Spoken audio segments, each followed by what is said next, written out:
खुल गया।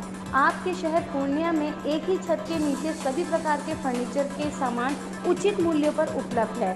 Fridge, washing machine, Godrej, पलंग, sofa set, dressing table, dining table, कुर्सी आदि संपर्क करें।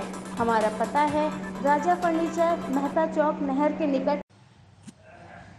भारत बंद का असर पूर्णिया में भी सफल दिख रहा है।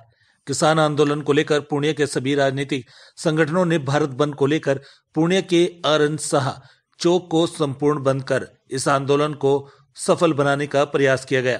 शहर के लगभग एरिया बंद देखने को मिली, जैसे भट्टा बाजार, गिरजा चौक, खजांची।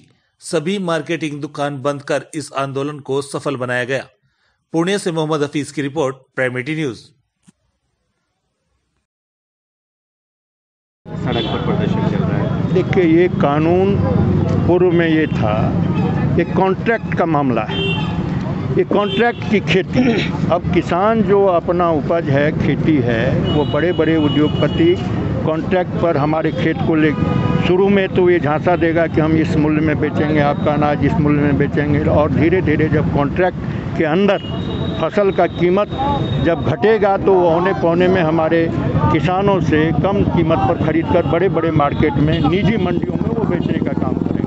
तो निजी मंडी को इन्होंने प्रोत्साहन देने के लिए काम इस कानून में लाया है। पहले से हमारे यहाँ APMC एक्ट है, जो सरकारी मंडी होती थी, उस मंडी में किसान अपने उपज को ले जाते थे और सरकार की एजेंसी वहाँ हमारे न्यूनतम समर्थन मूल्य पर हमारे अनाज को खरीदती थी। अब उस सिस्टम को इस कानून के जरिए खत्म कर दिया गया। MSP जो है, न्यूनतम समर्थन मूल्य, हम लोगों का कहना है, किसान संगठन का मानना है कि जब तक इसको कानूनी रूप में नहीं दिया जाएगा, अब ये सरकार तय करती है 1800 रुपये, 68 रुपये, और मार्केट में 90% किसान अपने धान को बेच दिया है। अभी कोई गारंटी नहीं है हमारी, हम बेचने को मजबूर हैं, हमको आगे खेती करनी है।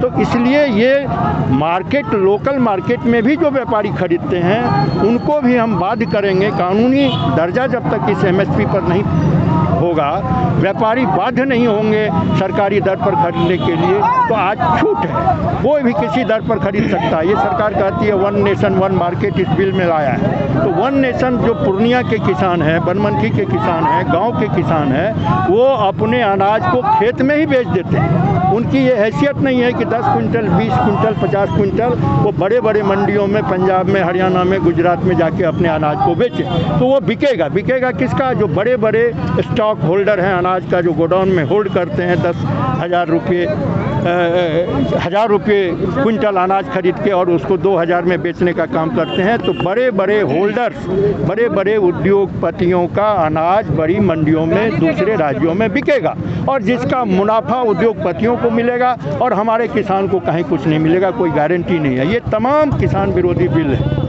इसलिए इस बिल को वापस लेना ही पड़ेगा। और किसान समझदार है, किसान मूर्ख नहीं है। मोदी जी समझा रहे हैं, जिसका पैर कभी जिंदगी में, वो कहते हैं चाय बेचने वाला का बेटा प्रधानमंत्री बना, क्या खेती में, किसानी करने में कभी मोदी जी के किसी भी मंत्रिमंडल के कोई भी आदमी कभी खेत पर गए?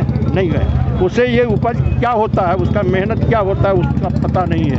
वो AC रूम में बैठकर देश का बजट बनाते हैं और पूंजीपतियों के लिए बजट बनाते हैं। और जब किसान इस देश में सड़क पर है तो उसके आंदोलन को खालिस्तानी कहा जाता है, पाकिस्तानी कहा जाता है, आतंकवादी कहा जाता है, नक्सलवादी कहा जाता है। तो ये तरह तरह के गलत आरोप लगाकर इस किसान आंदोलन को भटकाने का काम ये सरकार कर रही है। लेकिन इस देश के